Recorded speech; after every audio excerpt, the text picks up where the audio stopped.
फरिश्तों की जुबान और है, इंसानों की जुबान और है। वो अपनी जुबान में खुदा की तारीफ करते, हमदो सना करते, हालेलुया हालेलुया हालेलुया के शब्द गूंजते हैं और उनके पैरों में म्यूजिक भरा हुआ।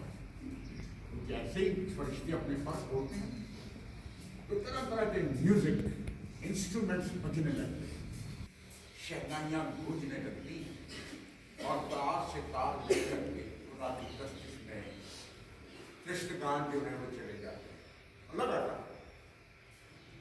और जब जमीन पे उसकी स्तुति, उसकी महिमा होती है तो वो आसमान से जमीन पर आकर के आप लोगों के साथ मिल जाते हैं और आप लोगों के साथ खुदा की कस्तिश में आपके दाएं बाएं खड़े होकर के कस्तिश करते हैं। बेशक दिखाई नहीं देते, लेकिन आपके आसपास रह करके खुदा की कस्तिश में जाते हैं। उस वक्त होता है कि जैसे अभी हमने खुशी खुशी मनाओ, ताली ताली बजाओ, तो उस समय हमें उस पर ध्यान देना चाहिए कि वो क्या कहा जाता है। अपने पाक और पवित्र हाथों को उठा करके स्तुति करो, महिमा करो, ताकि खुदा को आप लोग पसंद आ जाए। खुदा के मुबारक लोगों, खुदा के बच्चों, आसमान उसका है, जमीन उसकी है, गर्मी सर्दी ठंड सब उसका है। कल बहुत अच्छी धूप थी और मैं आप लोगों को बाहर ले गया। आज फिर मौसम खराब, फिर यहाँ आए। तो हर वक्त, हर समय, हर हालत में खुदा का धन्यवाद है। बीटीएस के बच्चे छुट्टियों से आ गए हैं, खुदा का धन्यवाद कि सब ठीक ठाक है, सब ठीक ठाक है। परिवार ठीक है, सारे परिवार ठीक है, सारे आ गए हैं। और कोविड का जो खतरनाक जो पीरियड था वो निकल चुका और अब हम प्रिकॉशनरी में चल रहे हैं। अब प्रिकॉशन आएंगे कि हम आगे की जिंदगी में इस महामारी से कैसे अपने आप को बचा के रख सकते हैं। आजकल मैं आपके सामने खुदा के आश्चर्य कर्मों का वर्णन कर रहा हूँ। 2 मार्च को पहला रोजा, याद रखिए, नोट कर। 17 अप्रैल को ईस्टर होगा, 10 अप्रैल को पाम संडे होगा और 3 अप्रैल को पैशन वीक जो है वो शुरू होगा। ये सारी चीजें नोट करना। तो अब 2 मार्च जब तक पहला रोजा शुरू नहीं हो जाता, हम खुदा के आश्चर्य कर्मों पर चलते चले जाए, कितने भी कर सकता। तो आज मैं आप लोगों के सामने 7वां आश्चर्य कर्म जो है वो पेश करने जा रहा हूँ। 6 आश्चर्य कर्म मैंने आपके सामने बयान कर दिए हैं और 7वां मिरेकल जो है वो मैं आपके सामने पेश करने जा रहा हूँ। क्लेंस के लगभग खुदा ने एक कोढ़ी को अपने हाथों से छू करके शुद्ध किया। माय डियर फ्रेंड्स, मेरे बच्चों, ये उन दिनों की बातें हैं जब कोढ़ सबसे भयानक बीमारी है और इसका कोई इलाज नहीं और ये चरम सीमा पर थी। बहुत सारे लोगों को कोढ़ था। जैसे हर एक बीमारी का मौसम आ जाता है, इसी तरीके से उस जमाने में कोढ़ का मौसम था, हर किसी को हो जाता था। तो इलाज तो था नहीं, तो कोढ़ियों को अपने परिवारों से, अपनी बस्तियों से, अपने मोहल्लों से, अपने नगरों से बाहर निकाल दिया जाता। ये कोढ़ है, किसी और को ना हो जाए। ऐसी हालत में जब एक आदमी, पहली तो ये है कि वो बीमारी से ग्रस्त है, दूसरा वो अपने परिवार से अलग है। तीसरा, वो जंगलों में है। चौथा, खाने पीने की मुश्किल है, बर्तन अलग है, पानी अलग है, खाना पीना अलग है। ऐसे हालात में आदमी का जीना बड़ा मुश्किल। तो वो लोग आसमान की तरफ देखा करते थे, जंगलों में बैठे हुए कोड़ी जितने थे आसमान की तरफ देखते थे कि शायद कोई आएगा, शायद कोई आएगा, शायद हमें खुदा याद करेगा। तो आज मैं आपके सामने जिक्र करूंगा लूका के इंजील का। वैसे तो ये मौजूदा जो है फिर से सारी गॉस्पेल में लिखा हुआ है, पर मैं उनमें से एक का जिक्र करूंगा। लूका 5:12। तब कोढ़ से भरा हुआ एक आदमी यीशु को देख कर, ध्यान से सुनिएगा, बाइबल को पढ़ने का एक तरीका है। हमें पवित्र शास्त्र समझ में नहीं आता है क्योंकि हम उसे ठीक से पढ़ नहीं पाते। जिस तरीके से हमारी आंखें पवित्र कलाम पर लगनी चाहिए, नहीं लग पाती। जिस तरीके से हमारा दिमाग पवित्र शास्त्र पर लगना चाहिए, नहीं लग पाता। जिस तरीके से हमारा दिमाग, हमारी सोच, हमारा मन, हमारा दिल इन शब्दों पर होना चाहिए, वो नहीं हो पाता, इसलिए हमें समझ नहीं आता। अब इसे हम ध्यान से पढ़ेंगे। कोढ़ से भरा हुआ आदमी यीशु को देख कर मुंह के बल गिरा और विनती की कि हे प्रभु, यदि तू चाहे तो मुझे शुद्ध कर सकता। पढ़िए का। जब वह किसी नगर में था तो वहां कोढ़ से भरा हुआ एक मनुष्य आया और वह यीशु को देखकर मुंह के बल गिरा और विनती की, हे प्रभु, यदि तू चाहे तो मुझे शुद्ध कर सकता है। यदि तू चाहे, इसका मतलब है कि सारी कायनात तो उसके हाथ में है, सारी चंगाई उसके हाथ में। आज की दुनिया में जब इलाज है, लोगों के पास धन दौलत पैसा है, तब भी बच नहीं पाते लोग। ये उन दिनों की बात है जब इलाज कोई नहीं था, पैसा नहीं था, धन दौलत नहीं थी, गरीबी थी, कंगाली थी, वैद्य नहीं थे, डॉक्टर नहीं थे। एक भरोसा है, खुदाया अगर तू चाहे तो मुझे शुद्ध कर सकता है। ऐसी तमन्ना हमारे दिल में, अगर बीमार कोई हो जाए तो ऐसी तमन्ना दिल में होनी चाहिए, परमेश्वर अगर तू चाहे तो ये बंदा अभी और इसी वक्त उठ के खड़ा हो।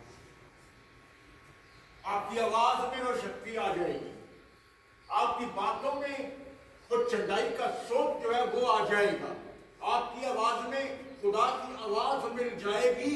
आप आवाज लगाकर तो देखें। यहां एक रोहित लड़का था, स्टाफनेस, यंग बॉय लाइक यू,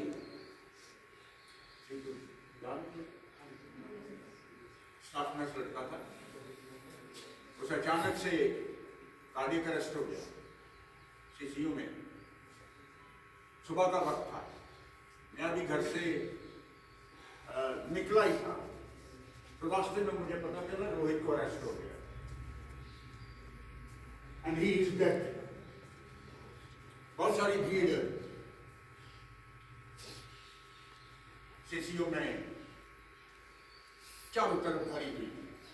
मेरे मन में एक आवाज आई कि मैं जाकर रोहित को आवाज लगाऊंगा, और रोहित उठ के खड़ा हो जा।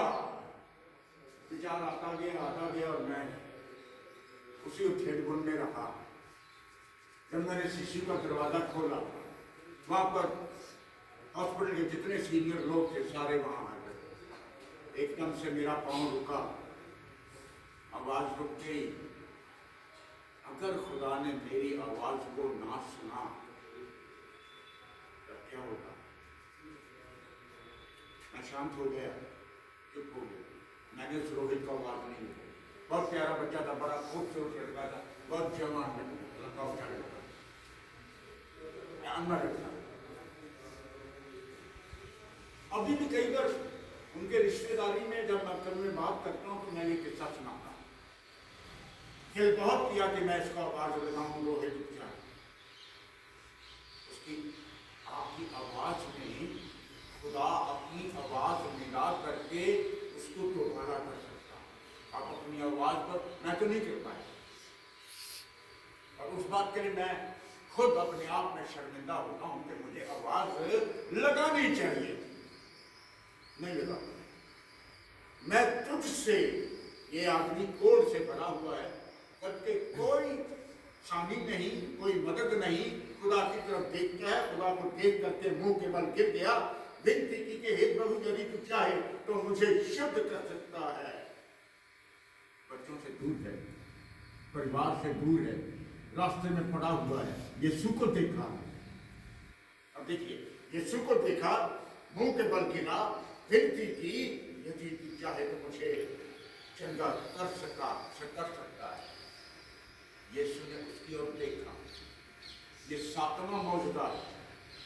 एक वो 10 कोड़ी वाला जिक्र है, वो अलग है। एक शमरौन में कोड़ियों का, बहुत सारे कोड़ियों का जिक्र है, लेकिन ज्यादा नहीं लूंगा, एक आधे पर ही चलूंगा ताकि ये मौजूदा कामिल हो जाए कि खुदा ने अपना सातवां मौजूदा दिखा करके कोड़ को वापस साफ किया।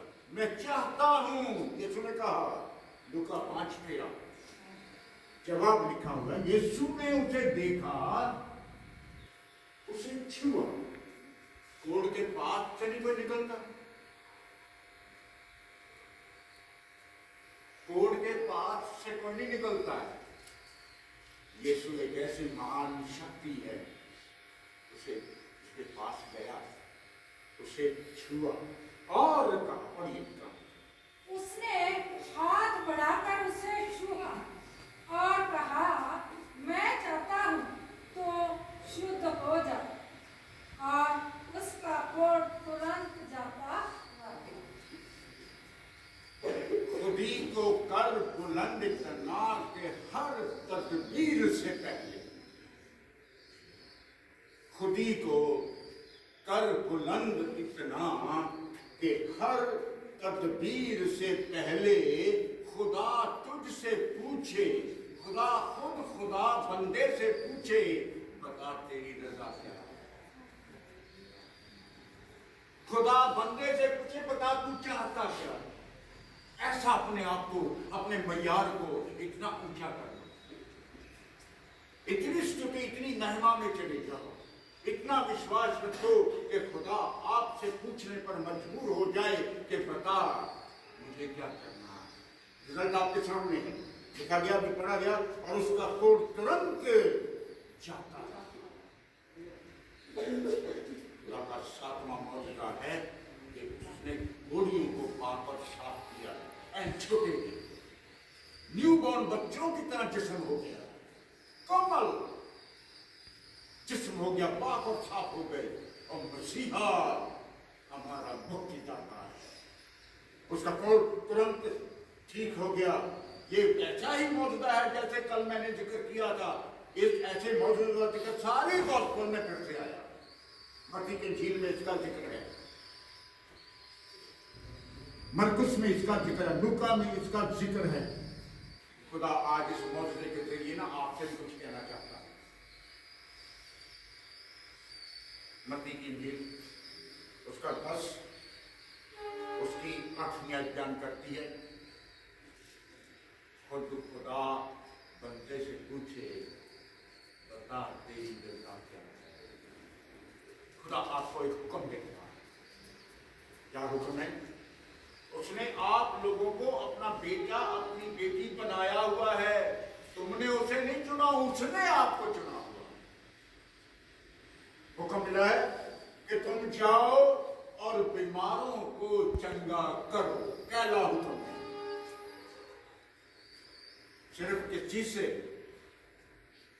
मैं चाहता हूं कि शुद्ध हो गया। आपके चाहने में खुदा का चाहना हो जाए। शर्त ये है कि आप मरीज के पास जाना, उसे छू लेना, उसे पकड़ लेना। तो क्या चाहता है? मैं चाहता हूँ आप मेरे लिए दुआ करें। मरीज के पास जाओ, कहता हूँ मेरे लिए दुआ करें। मैं तुम्हारे लिए क्या करूं? वो फिर आगे से कहते हैं मेरे लिए दुआ करो, जैसे तेरी मर्जी, जैसा तुमने मांगा है वैसा ही तेरे लिए हो जाए। उसी समय देखिए क्या परिवर्तन आता है। बीमारों को चंगा करो। बस की आठवीं, हाँ जी, बीमारों को चंगा करो। पहली बार जाओ, इस दुनिया के कोने कोने में चले जाओ, घरों में जाओ, परिवारों में जाओ, मोहल्लों में जाओ, अस्पतालों में जाओ, शहरों में जाओ, नगरों में जाओ, और जितने बीमार मिलते हैं उन्हें चला। आज का सबसे बेस्ट मैसेज है कि दुनिया के कोने कोने में जाकर के मसीहा की चंगाई जो है वो बांटो। जितना आपके अंदर सामर्थ्य है, जितनी बांटोगे उतनी और आती चली जाएगी, उतनी ही सामर्थ्य और मिलती चली जाएगी। कल के मेले में से सामर्थ्य निकली है। छुआ तो उसने कहा मुझे छुआ है, मेरे अंदर से सामर्थ्य निकली है। तो जैसे जैसे सामर्थ्य निकलेगी, सामर्थ्य और बढ़ती चली जाएगी। जाओ, जा करके बीमारों को चंगा करो, मुर्दों को जिंदा करो, कोढ़ियों को शुद्ध करो, दुष्ट आत्माओं को निकालो। तुमने सेंत में तुम्हें पाया है और सेंत में तुम्हें दे दो। कोई झोला, कोई बटुआ, कोई पर्स साथ नहीं है। सेंत में तुम्हें पाया है, मुफ्त में पाया है, मुफ्त में बांट दो। खुदा की चंगाई है, मुफ्त में बांट दो। किसी चीज की आशा मत रखना। खुदा के शब्दों में बहुत ताकत है। मैं तुम लोगों पर ऐसा पाक और पवित्र शुद्ध जल छिड़क दूंगा, तुम शुद्ध हो जाओगे, तुम पाक हो जाओगे, तुम पवित्र हो जाओगे। मैं तुम्हें नया मन दे दूंगा, नई आत्मा दे दूंगा, और आप बंदे से रब हो जाओगे। हिजकिय्याह नबी 36वां अध्याय, उसकी 25 आयत का दूसरा हिस्सा, आखिरी आयत में हूं। मैं तुम्हें पाक और पवित्र कर दूंगा, तुम्हारी आवाज में सोज भर दूंगा, मैं तुम्हारी आवाज में चंगाई दे दूंगा। आप जो कह दोगे वो हो जाएगा। खुदा कहता है, आपने बहुत बार कहता हूं कि आपने अपने आप को पहचाना ही नहीं, अपने आप को पहचाना ही नहीं, अपने आप को उस छोटे से लेवल पर ही रखा हुआ है। आपने अपना मयार जो है वो जाना नहीं। चलिए हिजकिय्याह 36:25 का दूसरा हिस्सा। मैं तुमको तुम्हारी सारी अशुद्धता और मूर्तों से शुद्ध करूंगा। 25वीं आयत का दूसरा हिस्सा, मैं तुम पर शुद्ध जल छिड़क दूंगा और तुम शुद्ध हो जाओगे। 26वीं आयत, मैं तुम्हें एक नया मन दे दूंगा, तुम्हारे अंदर एक नई आत्मा पैदा करूंगा, और तुम्हारी देह के अंदर से जो अकड़पन है, जो पत्थर दिल है, वो निकाल दूंगा। आज इंसान की ना सबसे बड़ी मुश्किल ये है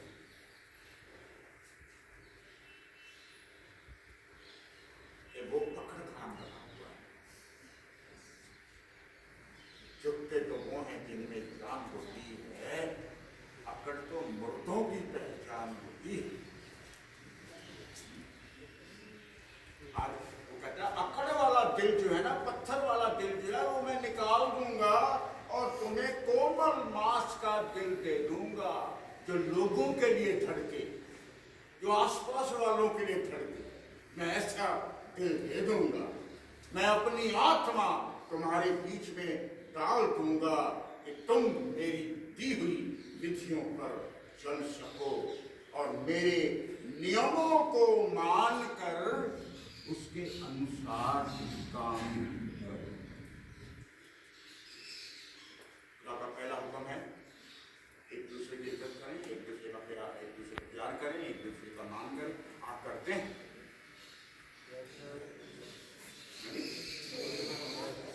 नहीं करते। मुझे देख के ना लोग अंदर घुस जाते हैं, मुझे आता देख के अंदर घुस जाते हैं। वो कहते हैं यार है, इसको सलाम करना पड़ जाए।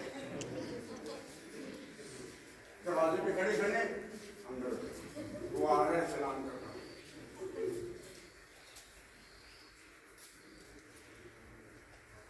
My dear friends, become a new creation. आप नए इंसान बन जाए, नयापन ले, खुदा के बताए हुए रास्तों पर चलें, फिर देखिए खुदा आपको अपने नए से नए रास्तों पर लेके जाता है। ज़्यादा वक्त नहीं, आगे नहीं जा पाऊंगा। खुदा आपको बरकत दे, आशीष दे। इन्हीं शब्दों के साथ मैं आज की ड्यूटी पूरा कर देता हूँ। यहाँ पे बंद करें।